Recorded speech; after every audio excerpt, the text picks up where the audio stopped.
بسم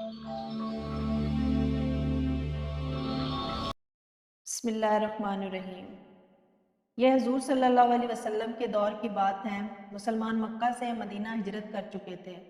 ان دنوں مدینے میں ایک یہودی عورت نے ایک بچے کو جنم دیا جو پیدائشی کانا تھا۔ جب وہ کچھ بڑا ہوا تو مسلمانوں کے بچوں کے ساتھ کھیلا کرتا۔ یہ پراسرار بچہ مدینہ اور قرب و جوار کے علاقوں میں مشہور ہونے لگا۔ اس نے اپنے اوپر وحی یا القا آنے کا دعویٰ کیا اور عجیب اور پراسرار باتیں کرنے لگا۔ لہٰذا اس کی ماں رسول اللہ صلی اللہ علیہ وسلم کے پاس گئی اور اپنے بیٹے کا سارا حال بتایا۔ اس نے آپ صلی اللہ علیہ وسلم سے یہ گزارش کی کہ اس کا معائنہ کریں۔ ایک دن محمد صلی اللہ علیہ وسلم اپنے اصحاب کے ساتھ اس بچے کے گھر اس کی کیفیت جاننے کے لیے روانہ ہوئے۔ راستے میں آپ نے بنی مغالہ کے انصار بچوں کے ساتھ اس بچے کو کھیلتے دیکھا۔ اس بچے کا نام صاف ابن سیاد تھا۔ حضور صلی اللہ علیہ وسلم حضرت عمر ابن خطاب اور کچھ اصحاب کے ساتھ ان بچوں کے پاس گئے۔ وہ بنی مغالہ کے مکانوں کے پیچھے کھیل رہے تھے۔ ابن سیاد ان دنوں بلوغت کے قریب تھا لیکن جوان نہ ہوا تھا۔ نبی کریم صلی اللہ علیہ وسلم اس کے قریب گئے لیکن اسے پتہ نہ چلا۔ آپ نے اس کی کمر پر ایک ضرب ماری اور ابن سیاد سے فرمایا، کیا تو گواہی دیتا ہے کہ میں اللہ کا رسول ہوں؟ ابن سیاد نے آپ کی طرف دیکھ کر کہا، میں گواہی دیتا ہوں کہ آپ اللہ کے رسول ہیں۔ پھر ابن سیاد نے رسول اللہ صلی اللہ علیہ وسلم سے کہا، کیا آپ گواہی دیتے ہیں کہ میں اللہ کا رسول ہوں؟ تو آپ نے اسے چھوڑ دیا اور فرمایا، میں اللہ اور اس کے رسولوں پر ایمان لایا۔ پھر نبی کریم صلی اللہ علیہ وسلم نے اس سے پوچھا، تو کیا دیکھتا ہے؟ ابن سیاد نے کہا، میں سمندر پر عرش دیکھتا ہوں۔ آپ نے فرمایا، وہ ابلیس کا عرش ہے۔ ابن سیاد نے کہا، میرے پاس سچی اور جھوٹی خبریں آتی ہیں۔ رسول اللہ صلی اللہ علیہ وسلم نے کہا، پھر تو تیرا معاملہ الٹ پلٹ ہو گیا۔ پھر آپ نے فرمایا، میں نے تیرے لیے ایک چھپانے والی چیز چھپائی ہے۔ دراصل نبی کریم صلی اللہ علیہ وسلم نے اپنے دل میں لفظ دخان سوچی تھی۔ ابن سیاد کہنے لگا کہ وہ الدخ ہے۔ اس پر آپ نے کہا، ذلیل ہو جا، تیری قدرت بڑھ نہیں سکتی۔ حضرت عمر نے کہا، اگر آپ مجھے اجازت دیں تو میں اس کی گردن اڑا دوں۔ آپ نے فرمایا، اسے چھوڑ دو۔ اگر یہ سچا ہے تو اس پر قابو نہیں پا سکو گے، اور اگر ایسا نہیں ہے تو اسے قتل کرنے میں کوئی بھلائی نہیں۔ ابن سیاد کی پر اسرار شخصیت اور اس کی سحرانہ باتوں کے متعلق ایک مشہور روایت ہے کہ ایک مرتبہ نبی کریم صلی اللہ علیہ وسلم اور حضرت ابی ابن کعب ایک کھجور کے باغ میں گئے جہاں ابن سیاد موجود تھا۔ نبی صلی اللہ علیہ وسلم کی یہ کوشش تھی کہ ابن سیاد انہیں نہیں دیکھے، اس سے قبل چھپ کر اس کی باتیں سنی جائیں۔ لہٰذا آپ نے دیکھا کہ وہ اپنی چادر میں لپٹا ہوا تھا اور وہ کچھ پڑھ رہا تھا جس سے اس کے ہونٹ ہل رہے تھے۔ اچانک ابن سیاد کی ماں نے آپ کو کھجور کے درخت کے پیچھے دیکھ لیا اور کہنے لگی، اے صاف، یہ محمد ہے۔ لہٰذا ابن سعد کود کر اٹھ بیٹھا۔ نبی صلی اللہ علیہ وسلم نے فرمایا، اگر وہ اسے چھوڑ دیتی تو آج اس کا معاملہ مجھ پر واضح ہو جاتا۔ مدینے کے لوگ کہا کرتے تھے کہ ابن سیاد پر کہانت کا اثر تھا یا اس کے پاس شیطان آتے تھے جو اسے عرش الہی کی خبریں دیا کرتے۔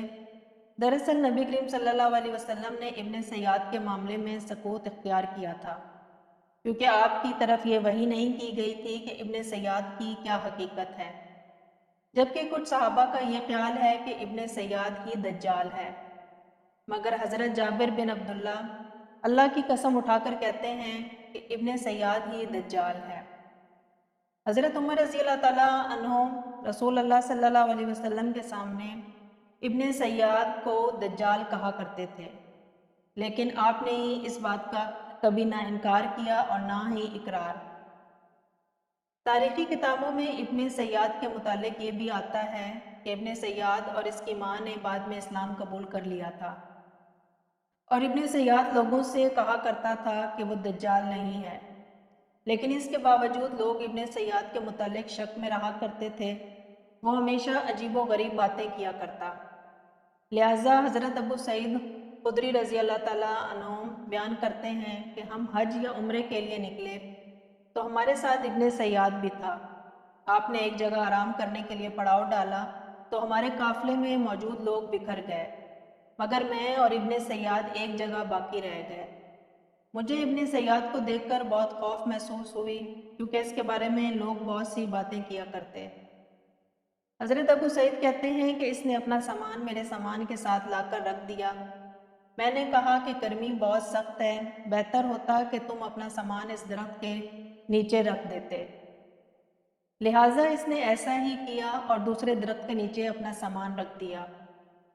پھر ہمارے سامنے ایک بکری لائی گئی، اس نے اس بکری کا دودھ نکالا اور پیالہ میرے سامنے لا کر دے دیا اور کہا کہ ابو سعید پیو۔ میں نے کہا گرمی بہت سخت ہے اور دودھ بہت گرم ہے۔ دراصل میں اس کے ہاتھ سے لے کر پینا ہی نہیں چاہتا تھا۔ پھر وہ کہنے لگا، اے ابو سعید، لوگ جو کچھ میرے بارے میں کہتے ہیں، اس وجہ سے میں نے یہ ارادہ کیا ہے کہ ایک رسی لے کر درخت کے سامنے باندھوں اور اس سے لٹک کر پھانسی لے لوں۔ اے ابو سعید، کون ہے جس پر رسول اللہ صلی اللہ علیہ وسلم کی حدیث پوشیدہ ہو؟ اے انصار کی جماعت، تم پر تو پوشیدہ نہیں کیا۔ کیا رسول اللہ صلی اللہ علیہ وسلم نے یہ نہیں فرمایا کہ دجال کافر ہوگا جبکہ میں مسلمان ہوں؟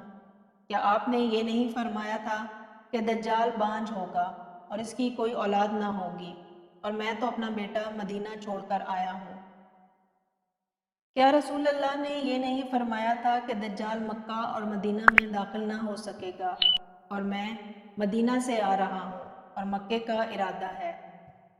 حضرت ابو سعید کہتے ہیں کہ قریب تھا کہ میں اس کی باتوں میں آ جاتا اور اس پر یقین کر لیتا، مگر وہ کہنے لگا، اللہ کی قسم میں دجال کو جانتا ہوں اور اس کی پیدائش کو بھی، اور وہ اس وقت کہاں ہے اس کو بھی مجھے علم ہے۔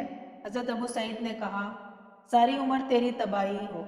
مورخین نے لکھا ہے کہ ابن سیاد یزید ابن معاویہ کے دور تک مدینے میں تھا، اور جب واقعہ ہیرا ہوا تو وہ اس دن کہیں غائب ہو گیا اور پھر کبھی کسی کو نظر نہ آیا۔ علماء کا ابن سیاد کی شخصیت کے متعلق مختلف رائے ہے۔